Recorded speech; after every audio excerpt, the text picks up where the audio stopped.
Good afternoon. We are 20 something lines down by Tani Ras Tahtifa.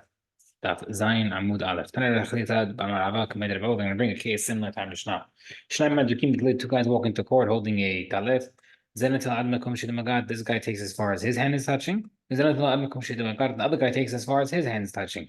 V'Hasha'ar and the rest, Hulkin B'Shaveh, they divide the rest. The Gemara says, Mahveh Rabbi then points to the sky. And he shows Rabbi Tevav that ubishvua you have to use a shivua as well. So Gemara says, how come our Mishnah, depending on the whole thing in half? Why would an our Mishnah say that we split the item in half 50-50 and you don't make that a separate factor of you take up until each guy is holding and then split the rest in half? Where it says, the Mishnah is talking about a case where they're holding by the edges of the item, and therefore there's no value in it. So therefore, what do they split? They split the actual value of the item in half. We can prove from this Braita, dara, in regarding to a handkerchief, right? So kinyan halipin, we use a handkerchief. If I want to sell something, somebody else, the item's not there or can't pick it up, then I'll give him a handkerchief. He picks it up, the handkerchief, and he's acquiring the separate item. We also use this method for the kinyan of kiddushin by marriage. Once the guy, the seller, grabs a portion of 3x3, he takes the handkerchief 3x3 finger breaths. He's connected. That's considered given to his friend. They command the pasik damet, and the rest that's in the other guy's hand, it's as if it's cut off. Vikani, and it's acquired. Right? So even though the guy's still holding on to it, it's acquired. Right? So usually, if I'm handing you over something, and you have to acquire a box, you have to acquire the box by me giving it to you, taking the box and lifting it. Over here, and regarding to kinyan sudar or halipin, regarding the handkerchief, the hadush is that you're acquiring it via whatever you second, you get a substantial amount of three finger breaths, and that's enough to acquire it, even if the other guy is still holding it, according to the Mishar Shia. Why is this different than Rav Hizda? Rav Hizda get biyadha sheikha bedon. Regarding halachot gitin, if the guy gave a get and she takes the get, but the string's still in his hand, he has a string attached to the get. If the string is able to pull the get towards himself, she's not divorced. But if the string can't pull it back, she is divorced. So we see that whatever in the person's hand is not considered a kinyan. Otherwise, if she has the get, she should be divorced. Where it says no, hatam kinitut ba'inan. Over there, we have a famous concept, as we mentioned in Chot Gitin many times. The get, when it's given, has to be a complete cutoff. And if he has access to pull the get back immediately, then it's not a good cutoff. But like regarding the halipin, regarding the handkerchief, and you're giving by giving him the handkerchief, even if the other guy is still holding it, it's still considered giving. Okay, Marava. If the item it was made of the pellet had a gold thread on it, let's say nowadays you have a pellet with a silver neck thing, so you split it. So of course, what's the difference? It was referring to where the strip of gold is in the middle. Of course, if you're splitting it equally. The Gemara says no. Let's say the gold strip is closer to one of them. Maybe you might think that the guy could tell him split it in half. We'll call it horizontally, and my half has the gold, and I'll get the entire gold. Therefore, the Rabbi is teaching us the other guy could say no. You can demand to split it vertically down the middle, and therefore they both get half the gold as well. So number 9, Shnayim adulkin bishtar. If two people are holding on to a shtar, a loan shtar, malve omer shalihu v'nafam minim sativ. The lender is saying it's mine, and I found it. I dropped it and found it. So the guy, it's my document. The guy still owed me the money. I dropped it, and now he's trying to take it. It says yes, it's yours, but I paid it, and therefore it belongs to me. Right? So basically, whoever has this IOU note has the upper hand. If the lender has it, that means the guy didn't pay back, and if the borrower has it, that means he paid it back, and it was just returned to him like a receipt. The Gemara says a few interesting things. First of all, according to the first one, you first have to certify it to make sure it's legit. Rabbi says, we'll explain that soon. Rabbi Shimon says, you divide it equally. Also, we'll see what that means, but it sounds like right now You split it equally means that if it's a $200 loan, the only have to pay the lender only has to pay $100. So now also a strange phrasing. If the document fell into the hands of a judge, he found it. He cannot force anybody to pay anything. Rabbi says, it's according to Chazakah, meaning you have a good document over here, you can assume that it was borrowed, and therefore the borrower has to pay back the lender. So the Gemara says, the we said earlier, we have to certify the document. Does that mean that the guy collects the whole thing? But our Mishnah shows you that if you have something and you're not sure who it belongs to, you split it. So how come they don't split the?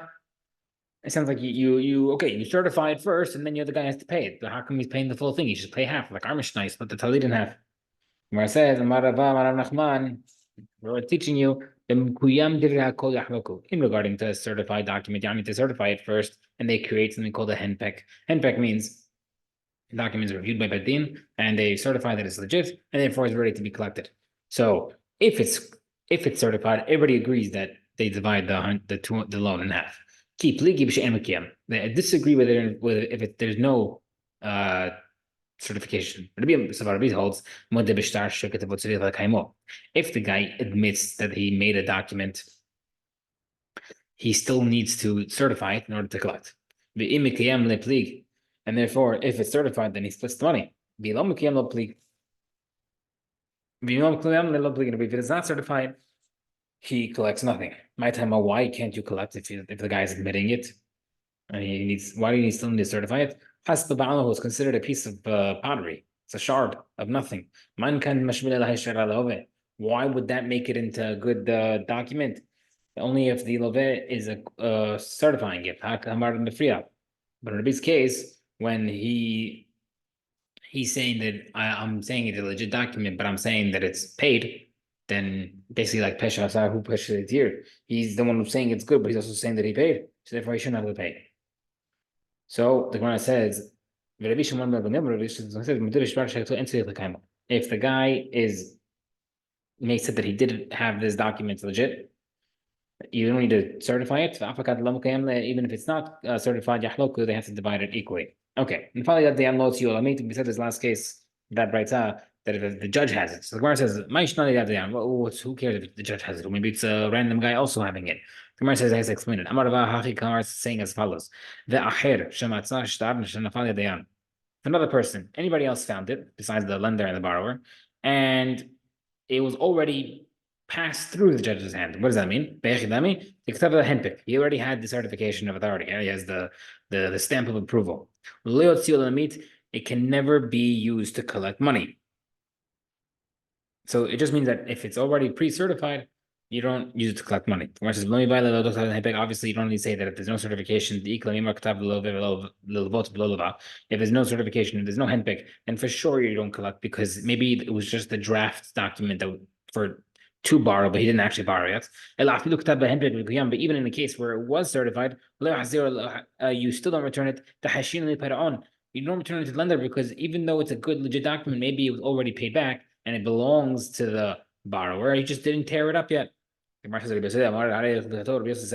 that it's considered a good document. If you make the guy pay, and you're not concerned that he already paid it back. So the Gemara says, he does not suspect. Obviously, doesn't hold that you're scared the guy paid it back already. We found a ketubah on the street. If the husband agrees that it's not paid, give it to the lady. If the husband does not agree that it's paid back, you can't give back to anybody. The Bible says, if she's still living with the husband, she's still married, you have to give it to the lady. But if she's divorced or widowed, you don't give it back. Seemingly, you don't return the ketubah back to the lady because you don't want her to take money from the husband because you're afraid that he already paid her. So, stira against Yossi, do you suspect that it was paid back or not? The Gemara says no. Chachamim are the opposite, and therefore nafal dayan lo tilamid diri Yossi. If the document filed by the judge, we are concerned about payment. That's according to Yossi. So it's automatically good, and we're not concerned about payment. So therefore, according to Yossi, that we do suspect payment. That's the case. The stira now is against Chachamim. For second bright that says you don't return it. The first Mishnah, the first bright that says you do assume that it's good. So Gemara says Shtar Ketubah regarding Ketubah Kula Rabbi Yossi. The first answer is that really there's no Chachamim at all in that second Braita regarding the Ketubah. Everything's Rabbi Yossi. The Hasur Machser v'Haktani. It's missing wording, and we can explain it by re-explaining the whole thing. And a Baal if the husband doesn't agree that the he says that it's not paid. You don't give it back to anybody. When do you not give it back, where she's already divorced or widowed. But if she's still living with the husband, you can give it to the woman. Where she says, if she's still married, you give it to the woman, you give it to the woman. But if she's divorced or widowed, you don't give it back. So Tachamim not involved. All that Rabbi Yossi is following his own opinion that you are assuming she's not paid back unless she's already divorced. Rav Hava Amar no switching, no switcheroo. Rabbi Yossi does hold that by a document, by a milveh, by a loan, you're not considered a payment, but by ketubah you are. Rabbi Yossi didn't come on because in regarding the ketubah, he's talking to Chachamim according to their shita, according to their terms. Meaning, even according to me, I feel that even if she's already divorced or widowed, when you find the ketubah, I don't care. I don't think that she paid back. I don't assume she's paid back. I don't suspect it. But according to you that are suspecting for payment, agree to me at least. If she's still married, that if she's still married, agree to me that you don't suspect payment because she's still married, so she obviously didn't get paid back yet. So why would you give it back to her? He's telling Hachamim. The Gemara says, and Hachamim will say, no, you still don't give it back to her. Why? Maybe you might think that he already deposited money on the side for her. In the event he dies or gets divorced, he set aside money for her in a safe, and therefore you don't give it to her because then she could collect twice. If in the event that she gets divorced, she could collect it from the tamim, and she'll collect from the set aside money. Rabbi Maravena says, really, you do switch it. Yani, Chachamim are not suspecting payment, and Rabbi Yossi does. To explain the stira of Chachamim, the reason why we don't give it back to the ladies because we're suspecting that maybe there was a second ketubah. Happens. Many people, they get married and they lose the ketubah, and you can't stay married without a ketubah, so they write a second one. So now what if they both have both?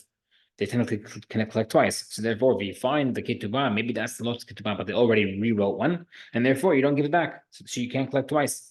How come Rabbi Yossi doesn't return it? How come Rabbi Yossi does return it? The Gemara says, because I'm not concerned about two ketubot. There's no reason for me to suspect that. Okay. Earlier we said that Rashbag says that you divide the document. The Gemara says, in regarding to division, it's only referring to when they're both holding on to the document's form. The form of the document, tofes, is the fluff of the document, nothing really there. Ushneim betorif, or they're both holding on to the essence, meaning they're both holding on to the main part of the document, the date, the names, the amount of the loan. One of them holding the tofes, the sketch part. The other guy's holding the essence, the document. They take what they get. This guy takes the form. Then the other guy takes the main meat and potatoes, the essence. Rebbe says, you always split it in half. The Gemara says, Rebbe hold that you split it even when each one's holding one different part. But we have a braytas. They don't tell each one takes whatever their hand's touching. So we see that you give whatever the guy has. So why would Rebbe say that you split it? The Gemara says, it's where the document, the torif, the main part of the document is in the middle, so that nobody's really holding it themselves. So in that case, you can divide the document. What's the chidush? Of course, you divide it. It's closer to one person's hand. You might think that you could say divide it in half, and therefore I'll get the entire essence because it's closer to me.